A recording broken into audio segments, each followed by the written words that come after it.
Hi guys, welcome back to my channel. ఈరోజు చేపతోటి దమ్ బిర్యానీ వేద్దాం. ఓకేనా, ఇది పండుగప్ప చేప అనమాట. దీంతో ఫస్ట్ అయితే నిమ్మకాయలు పిండాలి, తర్వాత అల్లం వెల్లుల్లి పేస్ట్ వేయాలి, తర్వాత మసాలా కొద్దిగా ఉప్పు సరిపడా ఉప్పు వేసిన తర్వాత కారం అయితే కొద్దిగా ఎక్కువ పడుతుంది, కారం వేసుకోవాలి. చూడండి, కారం వేసుకుని తర్వాత దీన్ని మ్యారినేట్ చేద్దాం. అంటుకు ముక్కలు కానీ బాగా అంటుకునేలాగా ఇది శుభ్రంగా మ్యారినేట్ చేసిన తర్వాత మనం 2 గంటలైనా 3 గంటలైనా రెస్ట్ ఇవ్వాలి కంపల్సరీ. అప్పుడైతేనే బాగా పడుతుంది అనమాట మాంసానికి. ఉప్పు కారం మసాలా అంతా బాగా పడుతుంది. నేనైతే నైట్ పెట్టేసాను, నైట్ పెట్టి పొద్దున్నే తీసాను అనమాట. చాలా బాగా ఇదైంది, దానికి ముక్కలకి బాగా అంటుకున్నది. డీప్ ఫ్రై చేద్దాం వీటిని, పీసులని ఒక పీసు ఇలాగా వేద్దాం ఒకటి ఆయిల్లో. ఇది మనకి మొత్తానికి ఎగిపోకూడదు, బాగా ఒక 80% ఫ్రై చేయాలన్నమాట. అలాగే చెప్తే మనకి మధ్య అందులో మళ్ళీ మనం దమ్ బిర్యానీలోకి సరిగ్గా సరిపోద్ది. మనం బాగా ఎగించితే బాగోదు. ఇలాగా చూడండి, ఈ రకంగా ఉండాలి ఇలాగా చూడటానికి. ఓకేనా, చాలా బాగుంటాయి. పండుగతో మీరు కూడా ట్రై చేయండి ఒకసారి. బియ్యం అయితే నానబెట్టాను నేను. రైస్కి అయితే వాటర్ రెడీ అయింది. మనం దీంట్లో కొరసులన్నీ వేద్దాం, పలావ్ కొరసులు. చూడండి, ఆల్రెడీ ఉప్పు వేసాను నేను, కల్లుప్పు. ఇప్పుడు మసాలా సరుకులు వేద్దాం.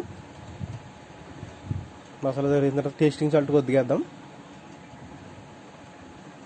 జీలకర్ర వేద్దాం కొద్దిగా అల్లం వెల్లుల్లి పేస్ట్ వేద్దాం.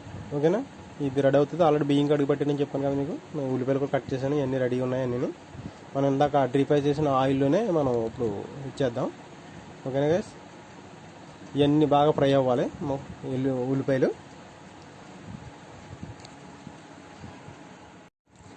ఉల్లిపాయలు అయితే మనకి ఏగినట్టే. దీంట్లో అల్లం వెల్లుల్లి పేస్ట్ వేద్దాం. ఇందాక ఆల్రెడీ సాల్ట్ వేసాను కదా. బాగా ఇలాగ ఫ్రై అవ్వాలి కంపల్సరీ. కొంచెం టమాటీలు వేయాలి కొంచెం, ఎందుకంటే మనం నీసి వండుతున్నాం కాబట్టి చేప. తర్వాత పుదీనా కూడా ఎక్కువ వేసుకోవాలి, మనకి నీసుకంపు రాకుండా ఉంటుంది. కరివేపాకు, కొత్తిమీర పుదీనా కంపల్సరీ ఎక్కువ వేసుకోవాలి.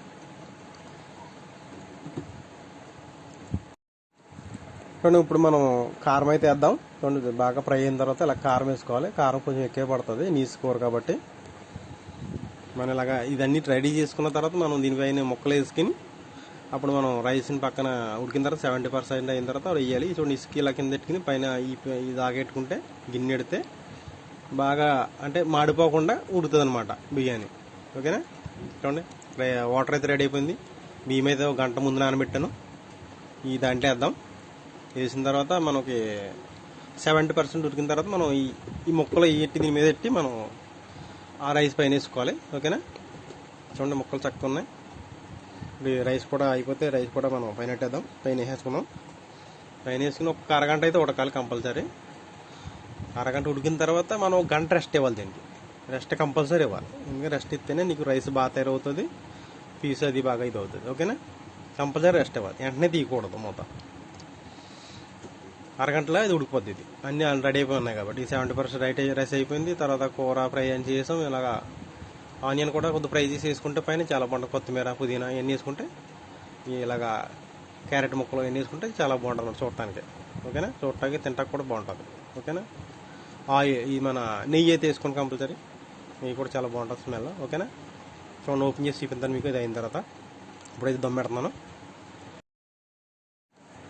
1 గంటన్నర తర్వాత చూడండి ఎలా తయారైందో రైస్ కూడా చక్కగా చూడటానికి.